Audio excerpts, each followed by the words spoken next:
name is Myriam Reinle. I'm very happy to be here with John today.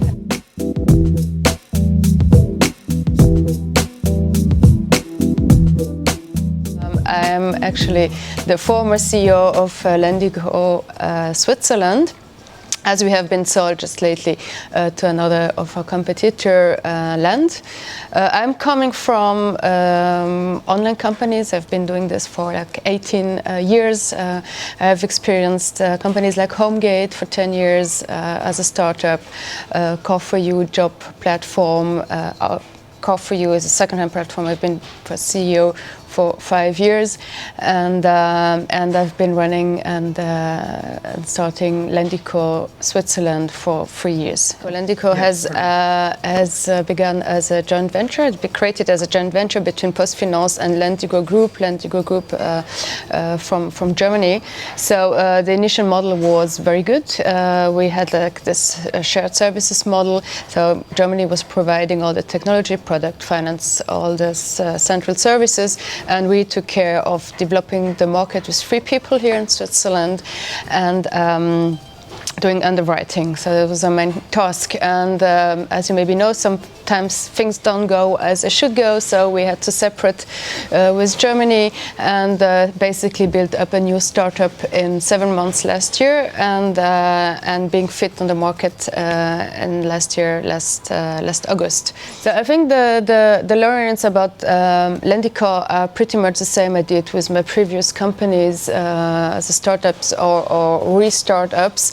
It's mainly know your customer. We were specialized with Lendico in SME loans. So on one side SME loans, on the other side investors. We're focusing on institutional investors. It's really know the customer and what he wants and offer him what he wants. It's not so much about technology. I mean, we're FinTech, but it's, as I say, technology is always like a hygienic factor. It has to work. It has to work for the customer. It has to work for running the business, but you have to offer the right product and offer you it in a good and easy way for the customer.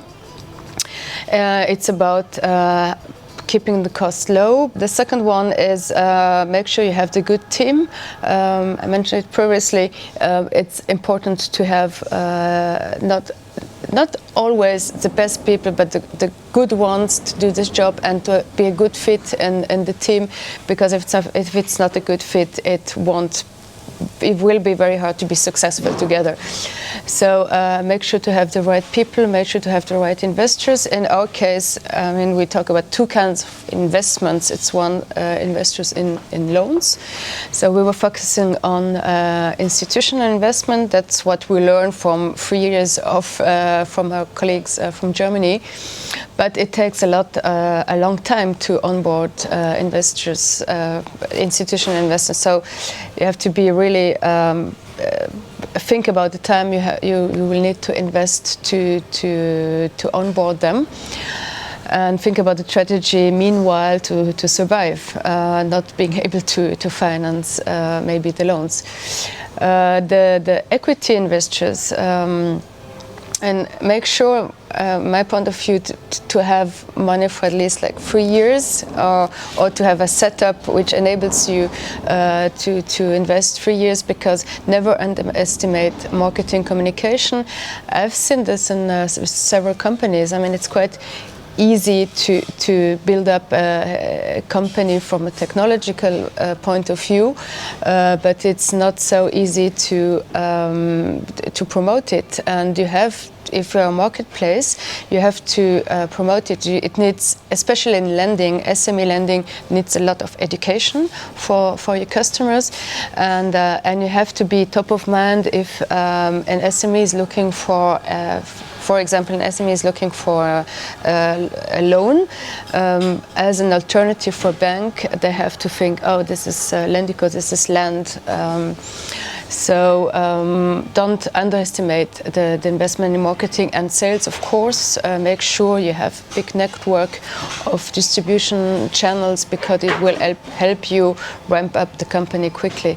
And all the marketplace, it's all about volume and scaling. You have to do a lot of business to amortize your costs and to make it worthwhile. And not least, make sure if you can influence it to have a good board of people helping you out, challenging you, and being really straight about what they're expecting and the objectives, but as well helping out when the times are difficult. It's a good thing, but it all depends on the way how it's done. So my experience after being 15 years working with media companies like Time Media, for example, who bought Homegate, who bought Car4You, is that it can be a very successful model if both are opportunistic. For example, with the media, we have been always very independent. The same with PostFinance, who owned 100% Lendico. We're completely independent technologically in our running on the way how we run the business. Of course, you align strategy, you align reportings and objectives, and has to be clear where we head to together. But you can take a lot of advantages of this companies, like for example PostFinance with the sales network they have is huge in Switzerland, or for Time Media when it was really good to use synergies between all the companies they were owning, or even this media space former by this time, which was still interesting to have.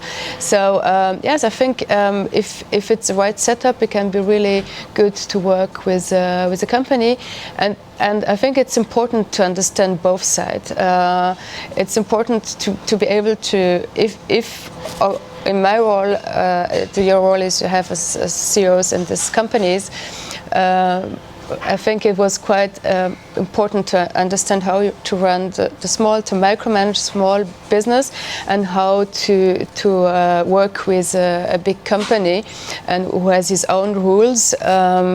It's very important to be able to do this link in between and use the maximum in synergies and opportunities you can have from both sides.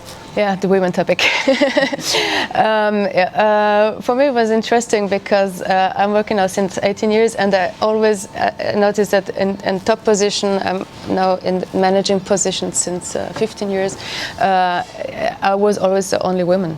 It has been in real estate, it has been in the car industry, of course, it has been like this in the job industry, and it has been like this in FinTech.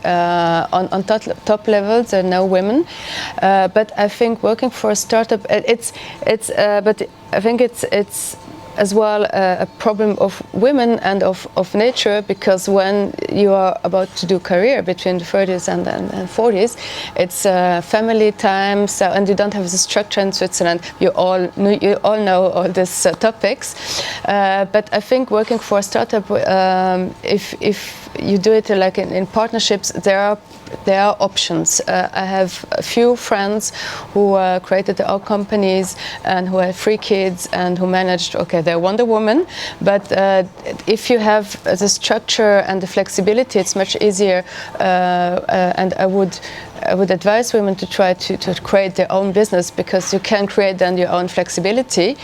It's still stressful, but still you're independent, and you can